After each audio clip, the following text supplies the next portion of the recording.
Você já se auto-sabotou? Vive em relacionamentos complicados? Segue entre tapas e beijos com a sua família? Já esteve perdido em algum momento na sua carreira? Você não está sozinho. Em Psicologia Sincera, eu, Ana Luísa, e eu, Ana Tereza, vamos comentar os mais diversos assuntos do nosso cotidiano, sempre com uma opinião sincera. Pode ser que você se identifique ou não com as nossas análises e reflexões. Mas aí você vê se a carapuça serviu.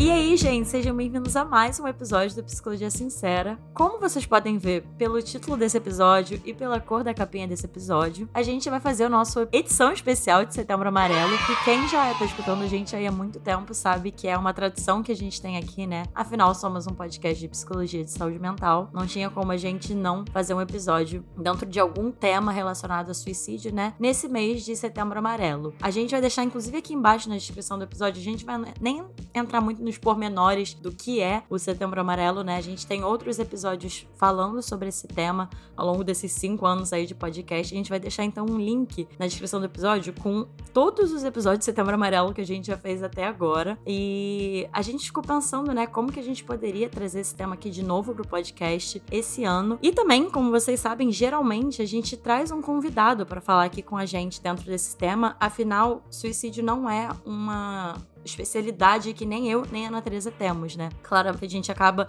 estudando sobre isso pra gente atuar nas nossas profissões, mas não é um tema em que nenhuma de nós duas se especializou. Então, geralmente, a gente traz aqui um profissional para falar com a gente sobre esse tema, nesse nosso quadro de entrevistas, como vocês também podem ver aí pela capinha do episódio. E vou deixar a Ana Tereza apresentar para vocês, então, o nosso convidado de hoje, que a gente vai fazer um recorte muito interessante, que eu acho que a gente nunca fez aqui no podcast, dentro desse tema, falando de questões mais socioeconômicas, mais sociais em relação a esse tema do suicídio. Acho que vai ser muito legal, a gente tá muito animado para fazer esse episódio. Então, sem muitas delongas, Ana Tereza, quem que é o nosso convidado aqui pro episódio de hoje? Gente, eu estou animada para esse episódio. A gente chamou o Renison Araújo, a gente acabou conhecendo ele pelas redes sociais, ele fez um vídeo super interessante que a Ana Luísa a gente adorou, e a gente entrou em contato com ele no mesmo dia que a gente viu o vídeo, a gente entrou em contato, e a gente já conversou com ele antes, por isso que eu estou super empolgada. E como é que eu vou apresentar ele para vocês, gente? Ele é psicólogo, ele é mestre em psicologia na área de saúde mental do trabalhador pela Federal da Grande Dourados, que é UFGD.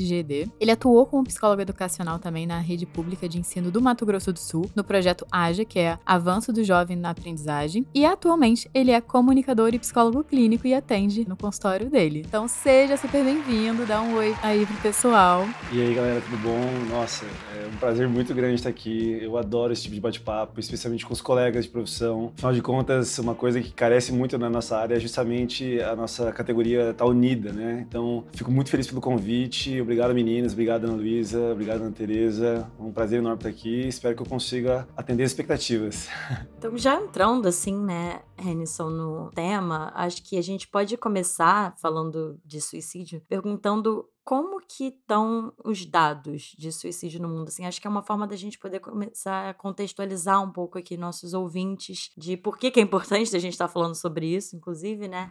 E acho que os dados podem nos ajudar a ter essa resposta. Bom, os dados, vamos começar do macro para o micro, né? No mundo, em média, a taxa de suicídio é de cerca de mais ou menos 8,5, 9 pessoas a cada 100 mil habitantes. No nosso país, aqui no Brasil, a taxa é um pouco menor, 7, alguma coisa, 8, porém o Brasil é o 7º ou 8º do mundo em números absolutos de suicídio, né? É importante fazer essa distinção de números absolutos por taxa, porque em números absolutos, por exemplo, os países que concentram o maior número de suicídios é China e Índia, né? Afinal de contas, são os países mais populosos. Mas a questão da taxa tem uma proporção diferente, né? Os países com a maior taxa de suicídio no momento são Lesoto, que fica na África, e Guiana, né? Aqui na América do Sul.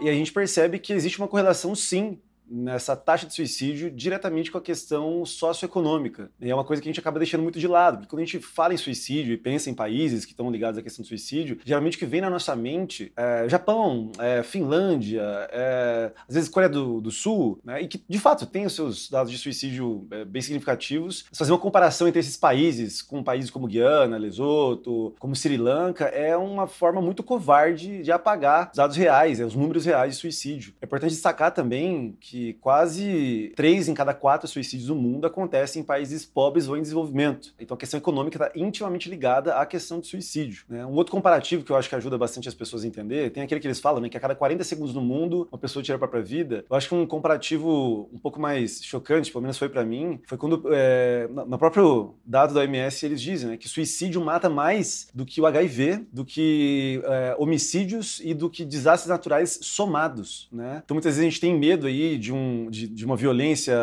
urbana, uma violência do cotidiano, alguém vir me assaltar, atirar em mim, mas na prática, se você não faz parte de um ou outro país ali muito, muito bem alocado economicamente, na prática você tem muito mais chance de você tirar sua própria vida por questões emocionais, sociais, demográficas, culturais, do que de alguém te matar, né? E a gente geralmente não se preocupa tanto com isso. Eu acho muito importante você trazer esses dados, Jenison, e é exatamente por isso que a gente chamou, assim, a gente ficou chocada, inclusive, com esses dados no vídeo que a gente viu seu, porque eu até fiquei pensando ouvindo você, e não que tem algo de errado nisso, tá, gente? Mas são perspectivas importantes da gente poder complementar. Fiquei pensando que eu acho que os episódios que a gente fez até agora, e agora falando eu pessoalmente, os conteúdos que eu já vi sobre suicídio, ou enfim, já estudei, num geral ficaram muito focados exatamente numa perspectiva mais individual, né? Que, mais uma vez, é importante a gente poder falar, claro, da experiência individual de cada pessoa dentro desse tema, mas eu acho muito importante a gente poder trazer isso e você nos ajudar exatamente nesse ponto, né? Assim, de entender o suicídio como algo coletivo também, como uma questão e um problema coletivo. Mas no meio disso tudo, eu acho que a gente também pode começar aqui o episódio pedindo para você explicar por que esse é um tema tão tabu, assim. Inclusive, um dado pra vocês ouvintes é que normalmente nossos episódios de suicídio não desempenham tão bem, assim. Oh, não! Porque as pessoas nem querem, né, clicar, nem querem ver necessariamente algo sobre isso, só que a gente continua aqui fazendo porque a gente acha que é importante, independente de ser algo que talvez atraia menos as pessoas, né. E a gente fala muito sobre ser um tema tabu, né, Teresa? E você podia explicar um pouco pra gente, assim, por que é um tema tão tabu? Então, essa questão do suicídio ser um tema tabu, eu acho que a gente pode começar pela origem da palavra tabu, né? A palavra tabu é uma palavra de origem polinésia, que numa tradição meio livre significa palavra maldita, né? Ou uma palavra que carrega simbolicamente um poder de evocar ou abrir um portal, abrir uma dimensão para que os espíritos do mal entrassem, né? Todo mundo aqui já deve ter ouvido em algum momento da vida, conversando com a avó, com alguém assim mais velho, quando você tá numa discussão com seu primo, sei lá, e você fala, mas que inferno, né? E a sua avó fala, não fala isso, porque falar isso atrai, falar isso chama. Essa é toda uma questão, tem toda uma questão antropológica ligada a isso, e a gente meio que aprendeu que certas palavras, certos temas, não é bom a gente entrar neles, porque senão a gente acaba atraindo, né? Então o pessoal acaba entendendo que se eu falar de suicídio, e especialmente porque tem toda também essa narrativa, né, de peraí, a gente tem que falar sobre suicídio, mas não adianta falar de qualquer jeito. Então, quem não é da área da saúde, especialmente da saúde mental, fica inseguro com relação a falar. Quem é da área da saúde mental pensa, putz, eu vou ter que saber falar direito, né? Afinal de contas, eu sou formado nessa área. E na dúvida, a gente prefere não falar nada porque vai que fala errado, né? Então, isso acaba mais atrapalhando do que ajudando. A gente não entra nessa pauta e a gente é meio que obrigado a entrar na pauta quando o suicídio acontece. E aí ocorre aquele impacto, né? As pessoas, inclusive, hesitam muito em falar a palavra suicídio. Eu acho que esse, inclusive, é uma dor muito comum de boa parte das pessoas, né? A morte, mas especialmente o suicídio, ele carrega um peso emocional muito grande. As pessoas usam qualquer termo menos se matou, se suicidou. Elas falam... Então, quando a pessoa, né, fez aquilo, ou então, então, quando aconteceu... Pois é, mas você não tá pensando, né, em fazer besteira, né? Se usa qualquer tipo de referência para não falar suicídio, porque parece que a palavra suicídio, ela causa uma dor emocional muito grande, né, uma violência muito grande. Não estava muito no nosso script essa questão, mas eu acho que talvez seja um paralelo importante de se fazer do como que a gente tem um problema em atribuir, inclusive, o suicídio para certas circunstâncias. Quando a gente fala muito dessa proibição, desse tabu, a gente faz uma referência direta ou indiretamente com a questão religiosa, né? Especialmente no cristianismo, que acabou permeando boa parte da cultura ocidental. E você vai ver, por exemplo, na Bíblia, os suicídios que aconteceram, de boa parte das pessoas, eles não têm uma reprovação tácita com relação àquilo, né? Você tem muito mais a cena do suicídio como uma espécie de punição, ou seja, a pessoa se matou por arrependimento, ou algo do tipo, do que uma punição pós-morte. Em nenhum momento se fala que o rei Saul, por exemplo, exemplo, que se suicidou foi para o inferno. Não se fala que Sansão, que inclusive é visto como herói, foi para o inferno, que também se suicidou. E por aí você vai. Saul, Abimeleque, Aitofeu, rei Zinri. Acho que é o suicídio mais conhecido de toda a Bíblia que as pessoas acabam se referenciando é o de Judas. Por isso que a gente associa a ideia de suicídio como algo negativo, ruim, né? Judas, sim, foi aquele que pecou, tá indo Jesus e esse vai para o inferno. Mas aproveitando a enseada de como que a gente tem dificuldade em falar a palavra suicídio e identificar ela em algumas atitudes, a gente pode trazer a própria morte de Jesus. Se você definir suicídio como um ato deliberado, consciente, que a pessoa faz de tirar a própria vida em prol de aliviar uma dor ou em busca de defender uma causa, e você considerar que Jesus, na posição bíblica de Filho de Deus, onipotente, ou seja, ele pode fazer todas as coisas, ele escolhe voluntariamente se entregar para a morte, a gente gosta no cristianismo de chamar isso de sacrifício, mas não é um sacrifício voluntário, logo é um suicídio. Mas em hipótese alguma você vai ver um cristão falando que Jesus se suicidou, porque o suicídio já está muito bem estruturado, muito bem segmentado no nosso imaginário como algo necessariamente pecaminoso, mesmo que você não tenha aparato bíblico para essa questão. Então parte do processo de transformar isso em um tabu foi muita responsabilidade da Igreja Católica, especialmente. Você teve lá no passado, sem entrar muito na questão antropológica, você tem primeiro aí, entre o século IV e o século V, Santo Agostinho, né, que escreve nos livros Confissões e Cidade de Deus, ele é a primeira figura que oficialmente transforma o suicídio em pecado. Né? Até então o suicídio era algo reprovável, especialmente no ponto de vista social, porque os países começaram a proibir suicídio porque eles precisavam de pessoas para poder reconstruir, né, os seus países pós-guerra. Mas a dimensão religiosa de proibição e a possível punição pós-morte surge com Santo Agostinho, né? Especialmente o livro A Cidade de Deus. E isso aí perdura por mais de um milênio, né? Praticamente, até chegar em São Tomás de Aquino, que vai lá e escreve a Suma Teológica, onde ele reafirma, mais uma vez, que os suicidas, eles eram mártires de Satã, e que para ele, o suicídio não deixava chance de arrependimento. E aí, até então, a única concepção que se tinha sobre suicídio dentro dessa perspectiva era uma concepção religiosa, pecadora, né? A pessoa se suicida porque o demônio entra nela, ela entra em desperatio, né, que é a palavra em latim que dá origem para a palavra desespero, e aí por conta disso ela se suicida. Mas também a partir ali do século XIII, eles começaram a questionar outras possíveis explicações para esse tipo de suicídio, porque não é possível que todo mundo que se matou porque dava com o diabo no corpo, né? Especialmente porque você vinha suicídios também vindo de líderes religiosos e tudo mais, então a coisa começou a não fazer tanto sentido. E aí começou a se surgir outras explicações, só que dessa vez de uma base mais biológica, né? Começaram a se questionar, será que não tem algo no corpo que faz essas pessoas quererem se matar? Será que tem algo no biológico, né? Aí nos fluidos, essa questão dos humores, a bile negra, a melanicole, a melancolia. Então começou, a partir do século XIII, a se questionar outras possíveis explicações para além da questão religiosa, né? E aí a gente foi para o corpo e atribuiu o suicídio para a questão da melancolia. Agora, com esse avanço ali do século XIII, mas especialmente até o século XVI e XVII, o suicídio ele deixa de ser assassino de si, ele deixa de ser um culpado, um assassino, ele passa a ser vítima. Agora ele é vítima da doença, ele é vítima da melancolia. Mas ainda assim, a gente está muito preso em uma dinâmica individual. O próximo avanço a gente vai ter, especialmente ali no século XVII, especialmente com a leitura do John Donne e do Robert Burton, que o Robert Burton ele escreve um livro chamado Anatomia da Melancolia, e ele percebe, né, segundo ele, que a melancolia aparentemente é intensificada a partir de alguns comportamentos individuais e coletivos, né? Aparentemente, quando o sujeito está em um momento coletivo, aquilo ali pode aumentar ou diminuir, então ele percebe que tem mais explicações para além da própria questão biológica. Mas é só no século XIX, com Durkheim, que a gente vai oficialmente trazer o suicídio para a camada social. Durkheim, no século XIX, ele compila uma série de dados sobre suicídio, especialmente, ser mais específico, 26 mil casos de suicídio, e vai percebendo que existe uma espécie de padrão dentro das taxas de suicídio, que alguns grupos se suicidam mais independente do país, independente da cultura. E aí a gente sai dessa dinâmica individual, que ora era religiosa ou biológica, a gente entra na esfera social. E a gente começa a perceber que, inclusive, a questão financeira faz parte. Durkheim, na época, não percebe. E esse é um dos pontos também muito importantes, né? Durkheim escreve uma série de pressupostos com relação à questão do suicídio, e um deles era de que a questão financeira não tinha diferença, né? Ricos e pobres se matavam iguais. A maior parte dos preceitos que Durkheim escreve permaneceram, só que esse foi um dos que caíram, né? A gente percebeu, sim, que a questão financeira tem um impacto direto na questão do suicídio, ao compilar dados de suicídio de países pobres e comparar eles com dados de suicídios, taxas de suicídio de países ricos, né? Então,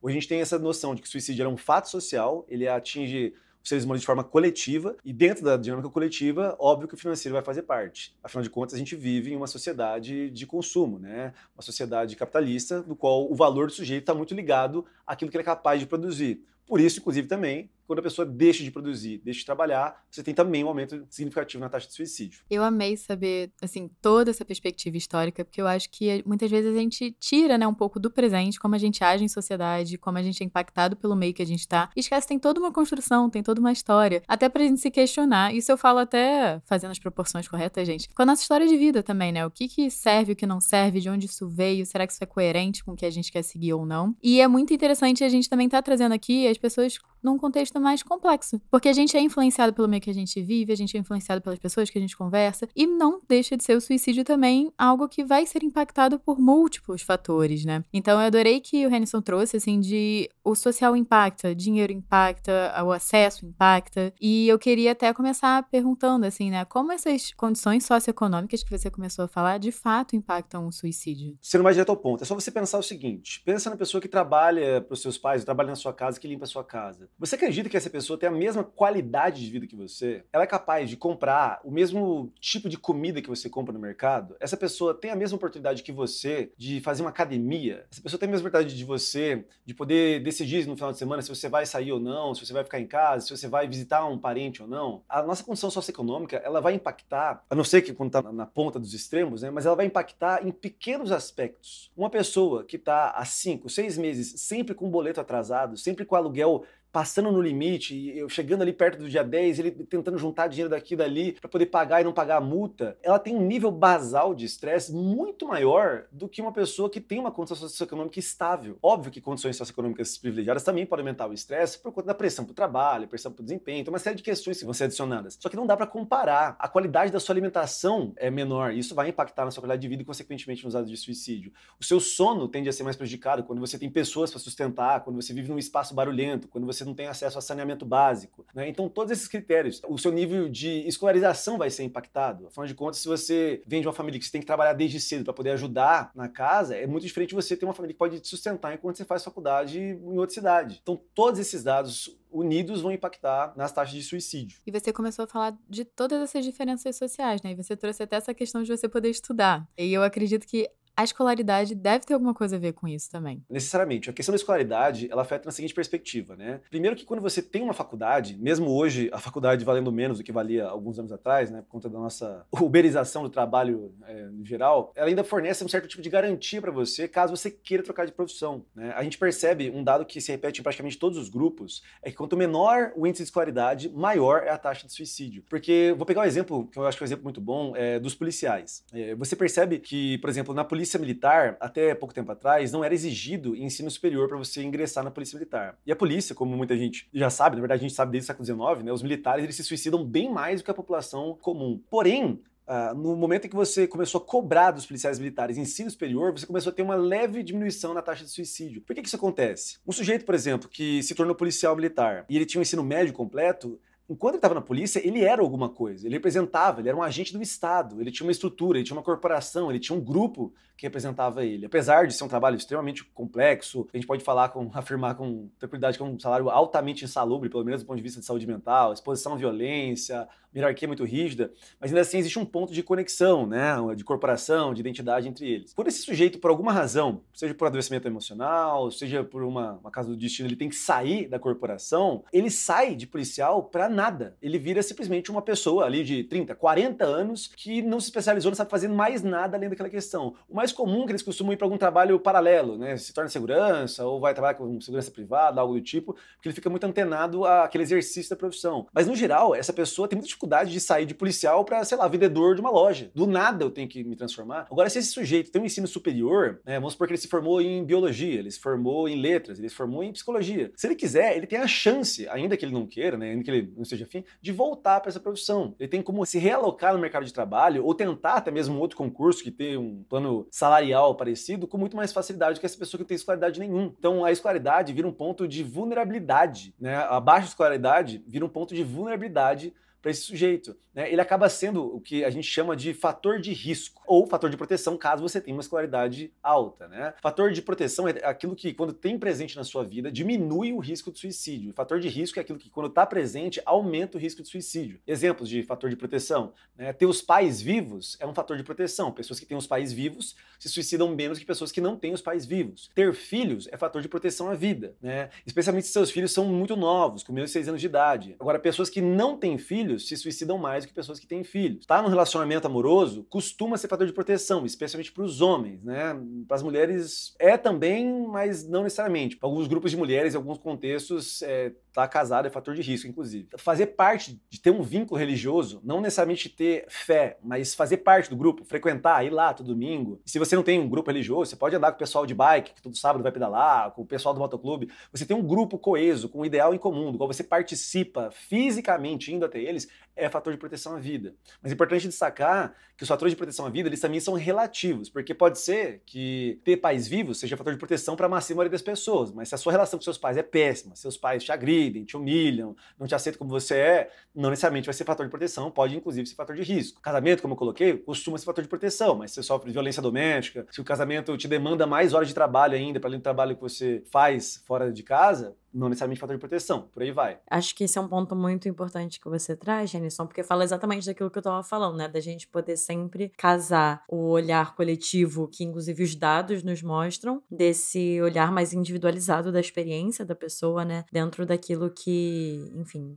do que a gente tá falando. E você tocou num ponto que eu acho importante também, fazendo esse recorte específico do episódio, das questões sociais, socioeconômicas, e eu fiquei curiosa de como que entram as condições de trabalho daquela pessoa ou daquele grupo de pessoas dentro desse tema que a gente está falando do suicídio. Impacta, não impacta? Como que é isso? Necessariamente, né? É só a gente pegar os dados de profissão, né? Quais são as profissões do país com maior taxa de suicídio. Lembrando que uma coisa é taxa, outra coisa são números, né? Números absolutos. Em taxa de suicídio, a profissão no nosso país, e não só no nosso país, tá? Em vários outros países, mas vou destacar o Brasil, que a gente nacionalizar um pouco mais da discussão. A profissão que tem maior taxa de suicídio no nosso país são os agricultores, né? Eu falei da polícia, então muita gente, quando eu estava falando, certamente pensou, pô, mas e os policiais? Os policiais, eles estariam no que a gente chama de uma segunda categoria. A divisão por profissão não se dá especificamente a profissão X ali, o nome, porque às vezes o que um agricultor faz, o outro não faz, então a gente categoriza todo um grupo como agricultores. Pessoas que trabalham no campo, né, na posição de peão, são os agricultores. Eles estão junto, em primeiro lugar, junto com os industriais. Então, assim como o agricultor é o peão do campo, o industrial seria o peão da área urbana. Qual que é o ponto em comum que esses sujeitos têm, mas especialmente no caso do agricultor, porque ele se suicida mais? Primeiro ponto é a condição de trabalho, né? É um trabalho muito mais insalubre, penoso, a pessoa fica no sol,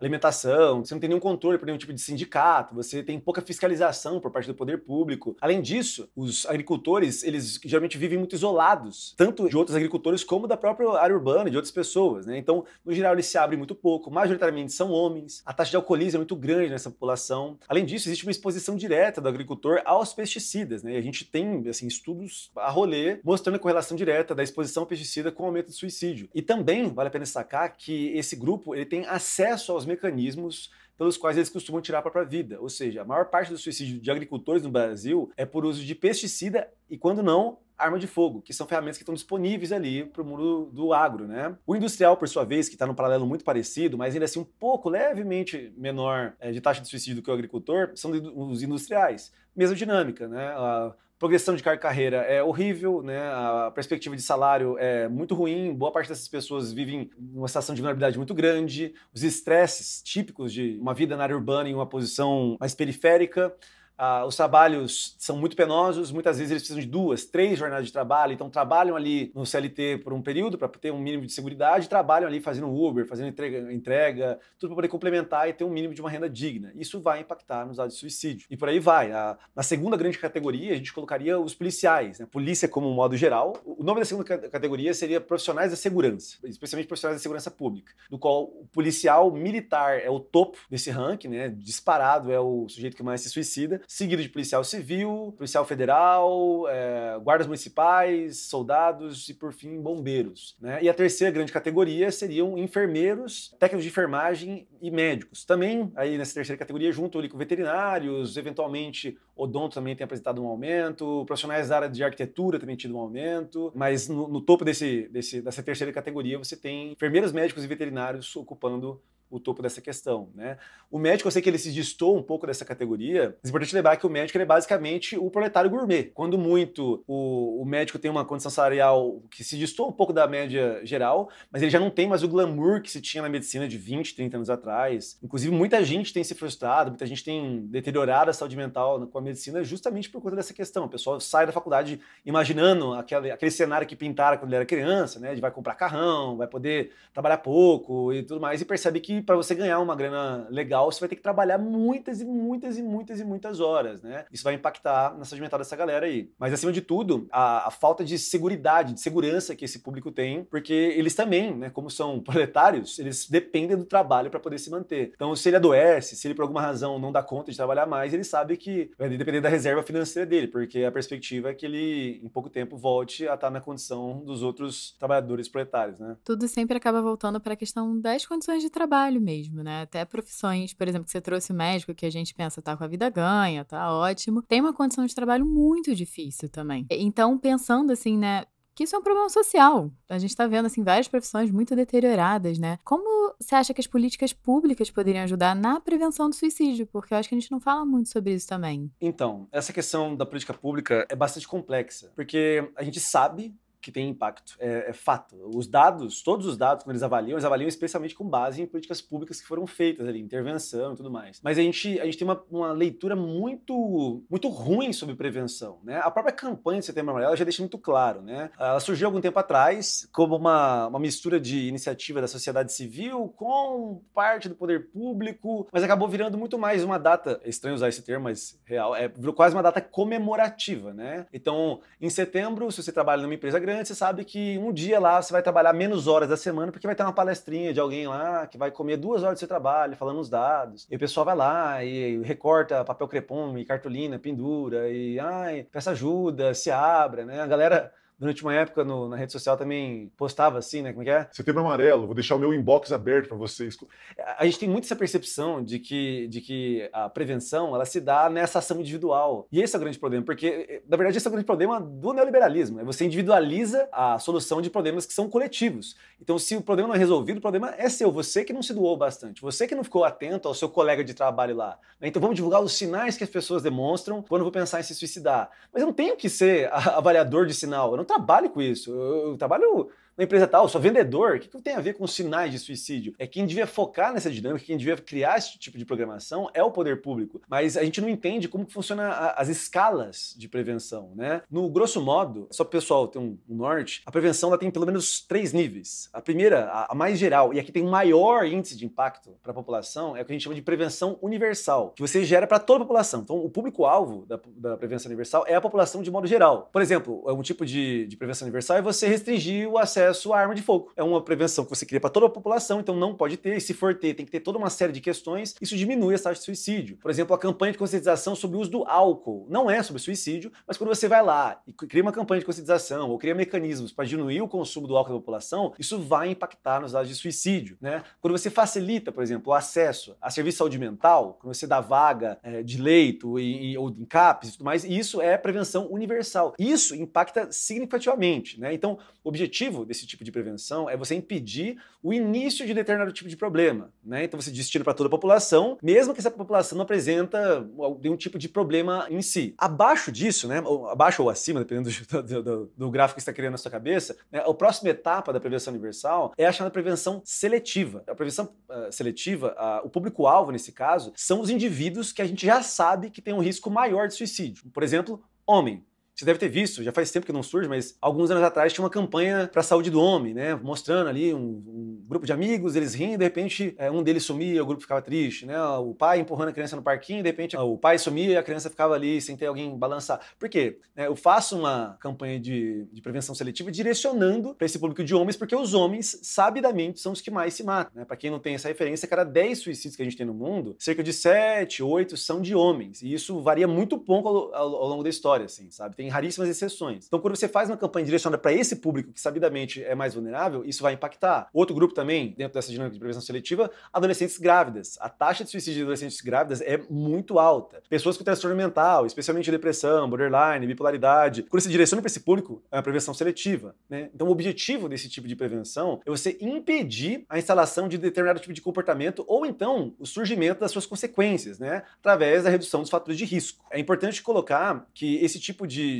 ação é destinada para indivíduos que apresentam um grau de risco baixo para moderado, né? Ainda não tem um comportamento ativo, um comportamento realmente problemático em si. É uma prevenção seletiva. Então você seleciona do grupo macro, né, do universal, o grupo que é mais vulnerável. E por fim, a gente tem isso que a gente acaba vendo no Setembro Amarelo, que acabam pedindo pra gente. Como que faz? Qual que é o gráfico? O que que é a pessoa? Como que eu falo? Como que eu respondo a pessoa? Isso é chamada prevenção indicada, que é muito, muito, muito, muito pontual, né? Então o grupo-alvo, a população-alvo desse tipo de prevenção, são os grupos com alto risco de suicídio, ou então pessoas que já tentaram suicídio em algum momento do passado, ou que estão apresentando comportamento suicida. Esse tipo de prevenção você direciona especialmente para esse sujeito que tentou suicídio por alguma razão, está hospitalizado, ou ficou hospitalizado e vai voltar para casa, ou que está em algum ambiente, por exemplo, em presídios, ou algum tipo de instituição do qual a gente tem que direcionar uma atenção profissionais para ele. Então você foca muito mais numa intervenção com o sujeito. E o objetivo desse tipo de prevenção é acompanhar, monitorar e, acima de tudo, oferecer suporte tanto para o sujeito como para a família. E esse é mais um ponto, né? Quando a gente pensa nessa ação individual, quase sempre é o que eu falo para aquela pessoa, o que eu falo para o meu amigo, o que eu falo para aquela pessoa que me ligou, que mandou mensagem. A gente percebe que mesmo na prevenção indicada, quando ocorre uma tentativa de suicídio, o efeito dessa prevenção é muito melhor quando você direciona a atenção para os familiares desse sujeito. O trabalho coletivo sempre vai ter um impacto muito melhor do que o trabalho individual. Para vocês, né, para a galera que trabalha com saúde mental, a gente já está acostumado com essa lógica. Quando você vê um paciente na situação de vulnerabilidade ao extremo, não tem para onde correr. O primeiro grande dilema que a gente fica é, putz, vou ter que falar com a família mesmo?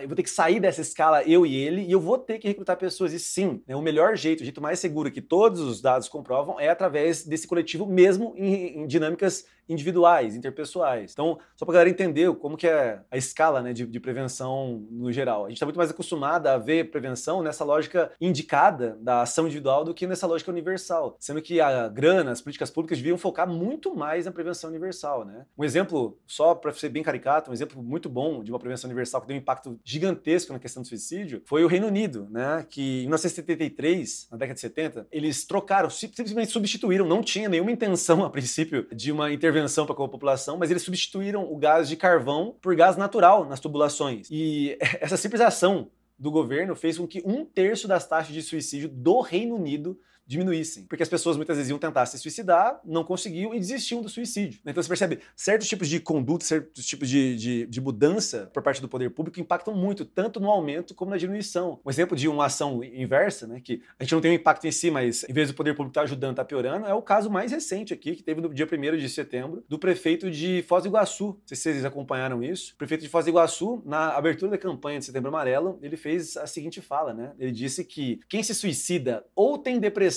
ou não tem Deus no coração. E que o suicídio é um ato de falta de fé, né? Você percebe como funciona. Os sujeitos que deveria representar, ou que é o representante, na verdade, do poder público nesse sentido, ele tem uma fala dessa na abertura da campanha Setembro Amarelo. Então, do mesmo jeito que o poder público tem o potencial, seja na escala municipal, estadual, federal, tem poder de influenciar, impactar nos dados, uma fala deslocada como essa já acaba sentenciando parte da população, porque você sabe qual que vai ser a visão que se tem, né? A visão que esse trabalhador vai ter quando ele chegar no posto de saúde, quando ele chegar num CAPS, num espaço de acolhimento, para poder se abrir, né? Eu tô ouvindo você, eu acho que eu vou pedir 1 minuto de silêncio, assim, aqui, porque é tanta coisa e é tão complexo, assim. E já tá dando, inclusive, o tempo do episódio, mas eu só fiquei... Eu tô com a palavra coletivo na cabeça, né, assim, e como que toda essa lógica que você tá trazendo, Hennisson, a gente realmente acaba indo muito na contramão do que exatamente você falou que hoje é a forma de enxergar o mundo e de intervir, que é essa forma muito individualizada, né, assim, eu tô ouvindo você e pensando até como nós, psicólogos, a importância da gente estar mais ligado, inclusive, nesse olhar social e o que o poder público tá fazendo ou não, né, em relação a isso, assim. Tem muita coisa, na verdade, eu tô impactada, assim, mas eu queria ouvir, a partir disso tudo que você compartilhou com a gente, qual que seria uma mensagem final, assim,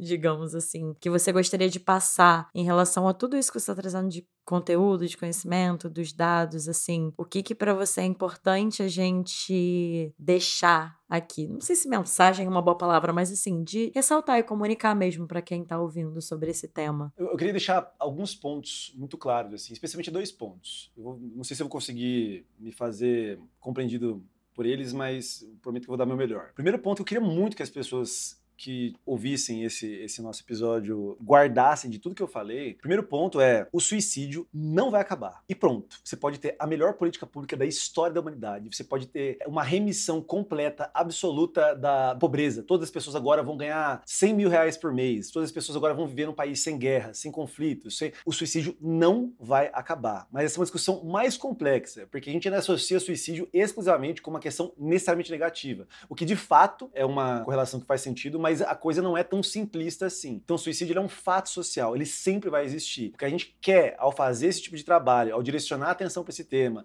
e ao cobrar políticas públicas, é diminuir um tipo de suicídio muito específico, que é o suicídio do desespero, é o suicídio da constrição cognitiva, é o suicídio da falta de possibilidade, é o suicídio que a pessoa opta não porque ela opta, mas porque ela não vê nenhum outro tipo de saída, porque ela está numa condição tão angustiante, tão aflita de existência, que é a única perspectiva que ela tem. Né? Então é esse tipo de suicídio que a gente tenta, entre aspas, combater.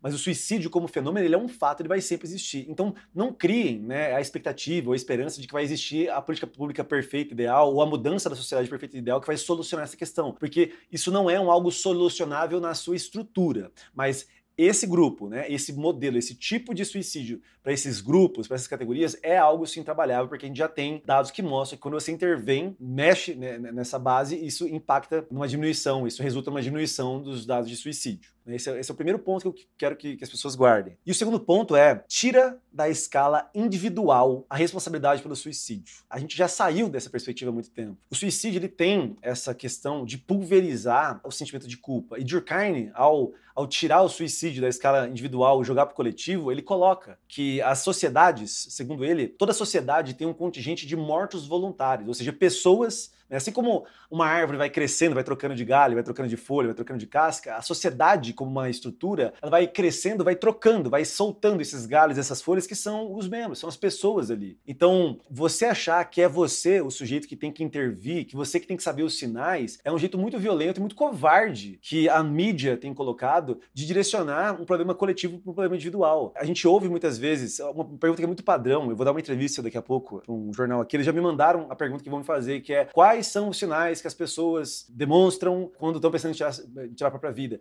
Quando você faz essa pergunta, apesar da proposta ser boa, é como se você estivesse dizendo que se você não prestou atenção nos sinais e alguém perto de você se matou, a culpa foi tua. O que eu posso afirmar para você, já com dados, é que boa parte das pessoas, para não dizer que talvez a maioria delas, não dá sinais de que vão se matar. Esse é um grande equívoco que a gente tem. Então para de achar que é a sua ação individual. O suicídio, ele pulveriza esse sentimento de culpa, né? Até quando você não conhece, você não era próximo da pessoa ali do seu trabalho, né? A pessoa que trabalhava no outro setor, ele se suicida, você se sente um pouco culpado, né? Putz, será que eu devia ter conversado? Será que eu devia ter notado? É porque existe, né? Se é que existe um culpado pelo suicídio, somos todos nós. E a gente vai continuar vivendo assim durante um bom tempo. A gente tem recursos emocionais, recursos mentais para não pensar sobre suicídio, para não pensar sobre a morte, porque pensar sobre isso é muito angustiante. Mas se a gente começar a trazer essa pauta à tona e falar com mais naturalidade, como a gente fez com outros temas, como a gente fez, por exemplo, com a homossexualidade. Até alguns anos, algumas décadas atrás, falar sobre homossexualidade era um tema extremamente problemático. Mais recentemente, a gente começou a falar, por exemplo, sobre a adultização das crianças, sobre pedofilia, que são temas que ainda são tabu, mas que estão vindo à tona. O suicídio, a gente permeia, a gente passa, a gente toca, encosta nele no mês de setembro e o resto do ano a gente esquece completamente. Como que essa coisa vai mudar, eu não sei, mas eu posso garantir que não é você como sujeito, muito menos eu, que vai fazer isso individualmente. Se a gente talvez se unir como categoria profissional, juntando psicólogos, ou a gente se unir como população de uma certa região, de uma certa causa e lutar por essa temática, talvez a gente tenha um resultado melhor, mas individualmente a chance é zero. E é muito bom ouvir tudo isso que você tá falando, e eu acho que eu vou sair desse episódio com muitas reflexões, espero que vocês também que estão ouvindo saiam com muitas reflexões, até de pensar o impacto que que não só tem na gente, nas pessoas em volta da gente e como o que a gente faz não tá isolado, né? Que eu acho que muitas vezes a gente tem essa percepção que as coisas são em caixinhas. E, Renison, eu queria te perguntar, como é que as pessoas te acham? Como as pessoas entram mais em contato com o seu conteúdo?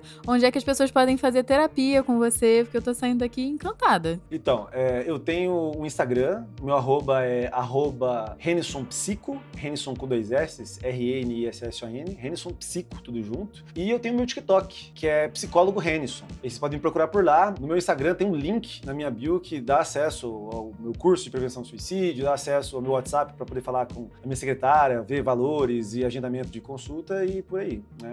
Mas acho que são esses meus contatos principais. E, gente, vocês já sabem, todas essas informações, esses links vão estar aqui embaixo na descrição do episódio, junto com o Instagram do podcast, junto com o meu Instagram profissional, psicóloga Ana Luísa Braz e o da Ana Tereza. E o meu @Ana Tereza Cavalcante. Se vocês também quiserem apoiar o podcast e ajudar a gente a continuar produzindo conteúdo, a valorizar aqui o conteúdo produzido, eu também vou estar no link da descrição aqui, o Orelo, para vocês se tornarem apoiadores e ganharem episódios extras e exclusivos da nossa área de apoio, que já tem uma biblioteca grandona lá para vocês maratonarem. Também, se vocês quiserem conhecer a nossa equipe, que ajuda a produzir aqui o podcast, vai estar aqui os Instagrams deles aqui na descrição. E queria te agradecer muito, Renison, por você ter vindo. Thank you! Tô muito feliz com a sua participação. Muito obrigada, que episódio. Você quer se despedir da galera de alguma forma? Olha, a gente hoje vai deixar você escolher o emoji que as pessoas vão colocar no final do episódio. É verdade, eu sempre esqueço esse emoji. A gente, pra quem fica até o final mesmo, pra quem é tipo raiz, a gente deixa um emoji que só a galera que tá até aqui agora